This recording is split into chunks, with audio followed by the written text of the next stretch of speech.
Hello நண்பர்களே, வணக்கம். நான் உங்கள் பிரியா. நம்ம இன்றைக்கி பார்க்க போகிற பதிவு என்ன அப்படின்னு பார்த்தீங்கன்னா, நாளைக்கு குபேர சஷ்டி, முருகப்பெருமானுக்கு உகந்த நாள் வளர்பிறை சஷ்டி, பங்குனி மாதம் வரக்கூடிய வளர்பிறை சஷ்டி. நாளைக்கு வரக்கூடிய இந்த சஷ்டியை நம்ம ஏன் குபேர சஷ்டி அப்படின்னு சொல்கிறோன்னு பார்த்தீங்கன்னா, நாளைக்கு வியாழக்கிழமை குருவுக்கு உகந்த நாள். குரு பகவானாலே உங்கள் எல்லாருக்குமே தெரியும்.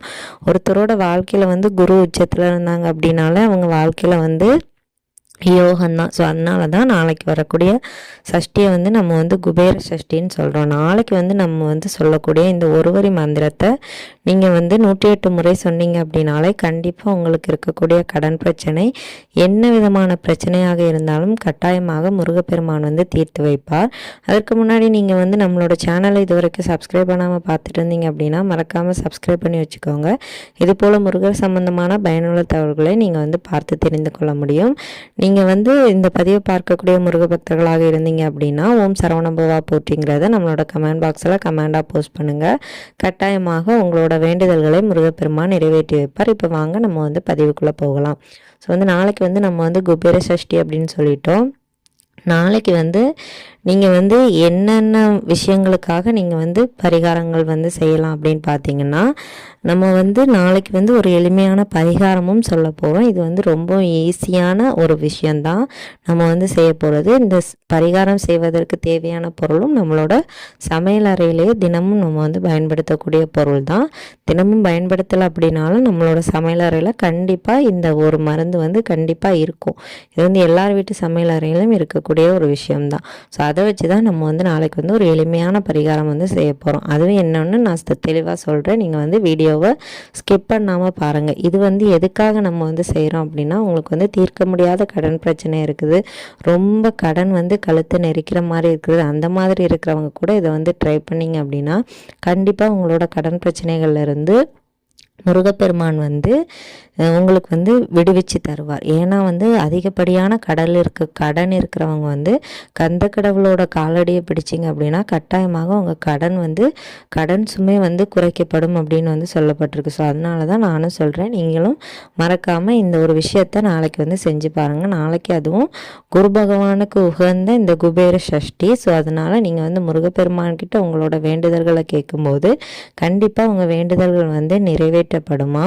அதே மாதிரி நாளைக்கு நீங்கள் சஷ்டிக்காக விரதம் இருந்தாலும் சரி, நீங்கள் பங்குனி உத்திரமும் நம்மளுக்கு ஏப்ரல் 11 வருது, வெள்ளிக்கிழமை. ஸோ அதுக்கு நீங்கள் 9 நாள் விரதம் இருக்கிறவங்க நாளைக்கு தொடங்குனீங்க அப்படின்னா உங்களுக்கு பங்குனி உத்திரத்தன்னைக்கு 9 நாட்கள் நிறைவடையும். இதுவும் நம்மளுக்கு ஒரு பயனுள்ள தகவல் தான். யாரெல்லாம் பங்குனி உத்திரத்திற்கு விரதம் இருக்கணும்னு நினைக்கிறீங்களோ நாளைக்கு நீங்கள் தொடங்குனீங்க அப்படின்னா 9 நாட்கள் விரதங்களை பூர்த்தி செய்வதற்கு உங்களுக்கு கரெக்டாக இருக்கும். அதுக்கப்புறமா நீங்கள் நாளைக்கு என்னென்ன விஷயங்களுக்காக செய்யலாம் அப்படின்னு பார்த்தீங்கன்னா, தொழிலில் ரொம்ப பிரச்சனையாக இருக்குது. நான் என்ன செஞ்சாலும் எனக்கு தொழிலில் ஒரு முன்னேற்றமே இல்லை, எனக்கு குழந்தைக்கு படிப்பே வர மாட்டேங்குது, என் பையனுக்கு திருமணம் ஆகலை, என் பொண்ணுக்கு திருமணம் ஆகலை, திருமண தடை அதிகமாக இருக்குது, அந்த மாதிரி இருக்கிறவங்களும் கூட இதை செய்யலாம். நீ ஒரு விஷயம் செய்கிற அப்படின்னா அந்த விஷயம் உருப்படவே செய்யாது, நீ தொடங்கினாலே அது நல்லா இருக்காது, இப்படி எல்லார்ட்டையும் ஏச்சும் பேச்சும் வாங்கிட்டு இருக்கிறவங்க கூட நாளைக்கு இந்த ஒரு விஷயத்தை செஞ்சீங்க அப்படின்னா கண்டிப்பாக உங்களுக்கு அந்த ஒரு அவப்பெயர்லேருந்து உங்களுக்கு ஒரு விடுதலையும் கிடைக்கும். இந்த மாதிரி நிறைய விஷயங்களுக்காக இந்த ஒரு வேண்டுதலை செய்யலாம். இது நாளைக்கு தான் செய்யணும் அப்படின்னு கிடையாது. நாளைக்கு குபேர சஷ்டி அப்படிங்கிறதுனால நீங்கள் இதை செய்யலாம். மற்ற நாட்களில் எப்போல்லாம் செய்யலாம் அப்படின்னு பார்த்தீங்கன்னா, முருகப்பெருமானுக்கு உகந்த நாட்களான விசாக நட்சத்திரம், கிருத்திகை நட்சத்திரம், அப்புறம் சஷ்டி விரதம், வளர்பிறை சஷ்டி, தேய்பிறை சஷ்டி, இந்த மாதிரி முருகப்பெருமானுக்கு உகந்த நாட்களில் நீங்கள் இதை செய்யலாம். செவ்வாய்க்கிழமை கூட நீங்கள் இதை செய்யலாம். தொடர்ந்து நீங்கள் எத்தனை வாரம் செய்ய முடியுமோ அத்தனை வாரம் கூட செய்யலாம். இதற்கு தேவையான பொருள் என்ன அப்படின்னு பார்த்தீங்கன்னா, சுக்கு தாங்க. சுக்குக்கு மிஞ்சிய மருந்தும் கிடையாது, சுப்பிரமணியனுக்கு மிஞ்சிய கடவுளும் கிடையாதுன்னு சொல்லுவாங்க. அது உண்மைதான். இந்த சுக்குக்கு அவ்வளோ ஒரு சக்தி இருக்குது.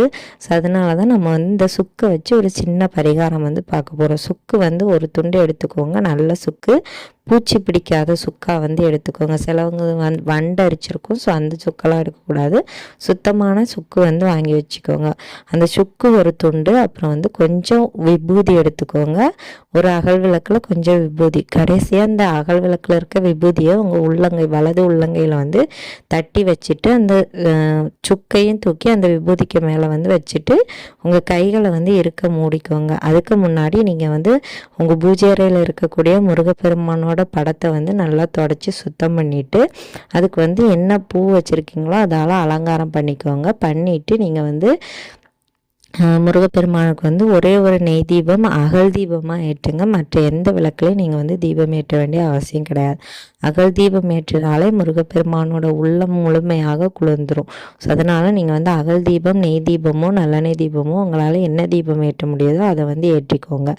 ஏற்றினதுக்கப்புறமா உங்களால் முடிஞ்ச நெய்வேத்தியத்தை வந்து செஞ்சு வச்சுக்கோங்க. அதுக்கப்புறமா நீங்கள் வந்து இந்த நம்ம சொன்ன அந்த சுக்கை வந்து கையில் வச்சுட்டு உங்களுக்கு வந்து என்ன வேண்டுதல் இருக்கோ முருகப்பெருமான்கிட்ட கேளுங்க. என்ன வேண்டுதல், எத்தனை வேண்டுதல்னாலும் நீங்கள் வந்து கேட்கலாம். நியாயமான கோரிக்கைகளாக இருக்கும்போது கண்டிப்பாக உங்களோட வேண்டுதல்கள் நிறைவேறும். ஆனால் வந்து உங்கள் கிட்ட வந்து அடையிறதுக்கு வந்து உங்களோட கர்ம வினையை பொறுத்து நாட்கள் கொஞ்சம் தாமதமாகவும் செய்யலாம். அதற்காக நீங்கள் வந்து கந்த கடவுள் மேலே கோவப்படாதீங்க. நம்மளோட கர்ம வினையை பொறுத்து தான் நம்மளோட வேண்டுதல்களுக்கான பலன்கள் வந்து விரைவில் நம்மளை வந்து சேருவதற்கான காலகட்டமும் அமையும். அதை நம்ம வந்து முதல்ல புரிஞ்சுக்கணும். ஆனால் அதுக்கிட்ட நம்ம வந்து செய்ய வேண்டிய விஷயத்த செய்யாமல் விட்டுறக்கூடாது. இப்போ உங்கள் குழந்தைக்கு வந்து கல்யாணம் ஆகாமல் இருக்கிறாங்க அப்படின்னா என்னோட பொண்ணுக்கோ இல்லை என்னோட பையனுக்கோ திருமணம் ஆகணுங்கிறத அந்த விஷயத்த வந்து தெளிவாக முருகப்பெருமான்கிட்ட சொல்லிக்கோங்க. இப்படி உங்களோட வேண்டுதல்களை சொல்லிவிட்டு நீங்கள் வந்து நாளைக்கு வந்து சொல்ல வேண்டிய நாமம் என்ன அப்படின்னு பார்த்தீங்கன்னா, நம்ம சொல்லக்கூடிய இந்த மந்திரத்தை வந்து நீங்கள் வந்து 108 முறை சொன்னீங்க அப்படின்னா கண்டிப்பாக உங்களுக்கு வந்து முருகப்பெருமானோட அந்த அருள் வந்து முழுமையாக கிடைக்கும். உங்களோட கடன் பிரச்சனைகளும் தீரும். அதே மாதிரி உங்களோட வேண்டுதல்களுக்கும் இது வந்து ஒரு நல்ல பலனை வந்து தரும். அது என்ன மந்திரம் அப்படிங்கிறத நான் இப்போ வந்து உங்களுக்கு வந்து சொல்கிறேன். ஓம் ஷம் சரவண பவ. மறுபடியும் சொல்கிறேன். ஓம் ஷம் சரவண பவ. இந்த மந்திரத்தை வந்து 108 முறை நீங்கள் வந்து சொல்லும்போது அந்த கைகளையும் மூடி வச்சுட்டு சொல்லணும். அப்படி சொல்லும்போது இந்த திருநீரும் அந்த சுக்கும் சேர்ந்து அந்த முருகனோட அருள் வந்து உங்களுக்கு வந்து இந்த மந்திரத்தின் மூலமாக உங்கள் கைக்குள்ளே இருக்கக்கூடிய அந்த சுக்கில் வந்து உருவேறும். அதாவது அந்த சக்தி வந்து உள்ளே போகுமா. அதுக்கப்புறமா நீங்கள் வந்து என்ன செய்யணும் அப்படின்னு பார்த்தீங்கன்னா, நீங்கள் வந்து ஒரு நல்ல விஷயமா வெளியே போகிறீங்க, ஆண்களாக இருந்தாலும் சரி பெண்களாக இருந்தாலும் சரி, யார் இந்த சுக்கு வச்சு வேண்டுதல் செய்கிறீங்களோ, இப்போ ஆண் செய்கிறீங்க அப்படின்னா நீங்கள் வந்து உங்களோட சட்டை பாக்கெட்லேயோ இல்லை பேண்ட் பாக்கெட்லேயோ இல்லை உங்கள் வாலெட்லேயோ வச்சுக்கோங்க இந்த சுக்கு துண்டை. அதே மாதிரி பெண்களாக இருந்தால் உங்கள் பர்ஸ்லேயோ இல்லை உங்கள் பேக்லேயோ ஹேண்ட்பேக்லேயோ வச்சுக்கோங்க. நீங்கள் வந்து என்ன விஷயமா வெளியே போகிறீங்க அப்படின்னாலும் கண்டிப்பாக அது வந்து 100% வந்து நிறைவேறும். தீர்க்க முடியாத கடன் பிரச்சனைகளை கூட இது வந்து தீர்த்து வைக்கும். நீங்கள் வந்து நம்பிக்கையோடு செஞ்சு பாருங்கள். கண்டிப்பாக நல்ல பலனை இது வந்து தரும். இந்த பதிவு வந்து கண்டிப்பாக உங்களுக்கு வந்து உபயோகமாக இருக்கும்னு நினைக்கிறேன். உபயோகமாக இருந்தது அப்படின்னா லைக் பண்ணுங்கள். உங்கள் நண்பர்களுக்கும் இந்த பதிவை ஷேர் பண்ணிவிட்டு மறக்காமல் நம்மளோட சேனலை சப்ஸ்கிரைப் பண்ணி வச்சுக்கோங்க. இந்த வீடியோவின் முழு பதிவை பார்த்த அனைத்து நண்பர்களுக்கும் மிக்க நன்றி.